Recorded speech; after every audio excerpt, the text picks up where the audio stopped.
for the fashion industry specifically, 70 to 80% of all traffic is mobile, which is so earlier it was the number was like 34 and a half total. So I'll say for you guys, it's considerably higher. So the mobile traffic makes a huge, it makes up the main percentage of your web visitors. And then in terms of like what works best, design data for fashion is when you have, you can have a call to action to sign up for an email list up at the top here, taking up a small percentage. And then what's worked is like your main menu if you have brick and mortar retail locations, like information about that right up in this space. And or if you have like a loyalty program or any kind of incentive-based program, like an icon that indicates that. And then of course, like a large featured image space to kind of showcase your products or main product. And then your headline, your first headline down here. And then a call to action button. So this is before the user swipes to scroll down. Call to action button right here to maybe go into the shop or shop more products, things like that. Google AdWords Express. I don't want to get up on too much of a tangent here, but Google AdWords Express is a low-cost way to get phone call leads.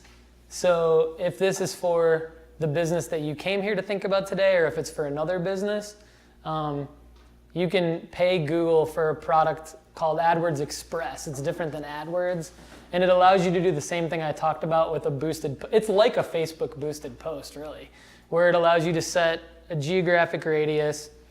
It allows you to kind of say what your business does or what kind of products it sells, and then select the landing page on your website that you want that you want a user to be able to tap to go to, but it's going to show your ad on, the data says like it's literally around 95% always showing on mobile devices.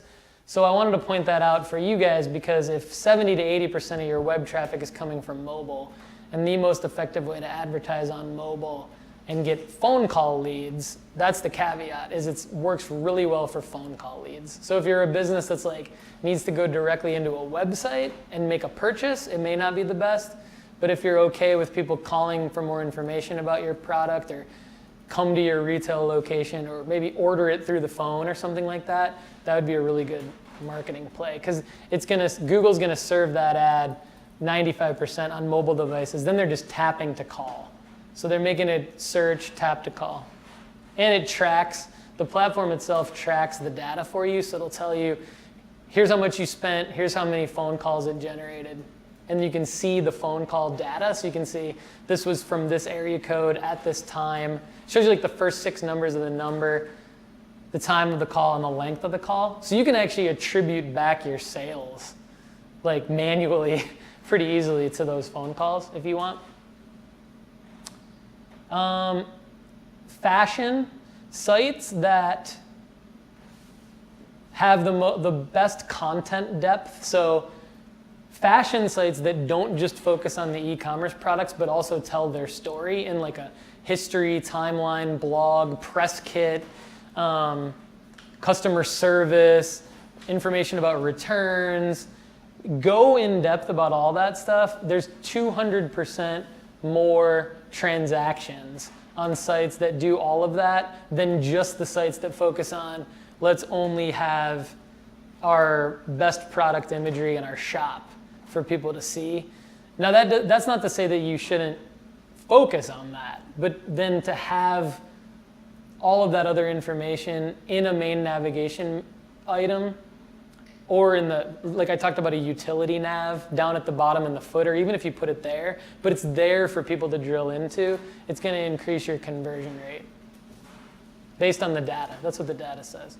Fashion brands get 25% more web traffic from Instagram when they up their post frequency from daily to 2 to 3 times per day. So this is an outlier. Remember I talked about overall, websites don't get 2 to 3 more times traffic from Instagram by upping their post frequency, but fashion specific websites do.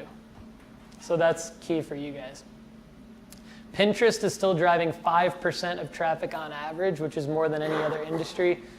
What I call bloggers, I call them audience crossover content partners, which is like kind of I'm long-winded. That's a long-winded way of saying like people that you can build relationships with who will believe that your content is valuable to their readers and then link back to you, and you can kind of have that relationship.